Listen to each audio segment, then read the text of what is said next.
Look at these scars. Each one of them represents the swing of an axe by a logger, converted by hand, logs into posts and beams that became the bones of barns that dotted the countryside of Canada for hundreds of years. This post and these boards were probably on a barn for centuries. I picked them up from a local farmer. $10 a board, $50 a post. I had to clean them by hand, scrape off all the shit and mud and debris in order to bring out this beautiful honeycombed exterior that you see now. But it made me think, why did I go through so much trouble when I could have simply gone to a hardware store and picked up some boards that I could have painted whatever color I wanted? They would have been planed and perfectly cut rather than jagged and out of line like this wood behind me. Why is it that so many coffee shops and restaurants go through the same trouble that I did? I think it's because these boards have a story.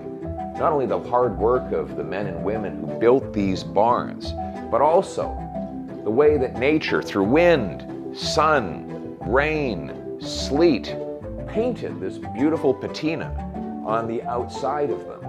And what I'm doing, and what all of us do when we bring these boards into our house, is we are reclaiming something that was already there. And that's what my campaign is about. It's not about inventing some brand new utopia out of scratch. It's about reclaiming the freedom that is our natural right. Freedom is not an old idea. It's not a new idea. It's a timeless idea. It's one that we discover and sometimes lose. And our tradition of freedom goes back about 800 years to the Magna Carta in the fields of Runnymede, when the commoners forced King John to sign the Great Charter. But they didn't invent freedom on that day. They reclaimed it. They discovered something that was already there. Just like the loggers here, they did not invent this beam.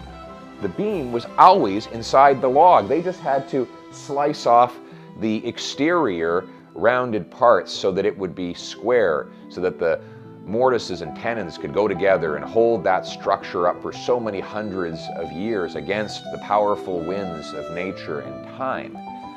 They discovered something. They unlocked something that was already inside that log.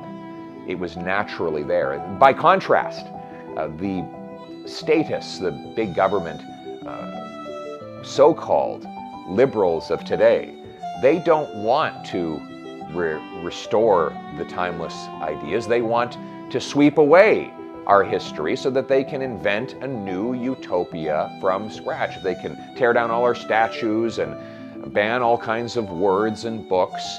Then they can make us forget how we got here and take us to a place we've never been. A utopia, ironically, is a Greek word for no place, because the utopia they promise is one that has never existed, does not exist, and will never exist. It is nothing more than a pretext to give them vast new powers, as they've been trying to impose over the last 7 years. Well, I'm not here to invent from scratch a utopia. I'm here to allow you to reclaim what has always been yours. That's why I say give you back control of your life, not as though I'm a benefactor who's going to bestow it as a gift from above. It's already yours. You just need to reclaim it. Reclaim your life. Reclaim your freedom.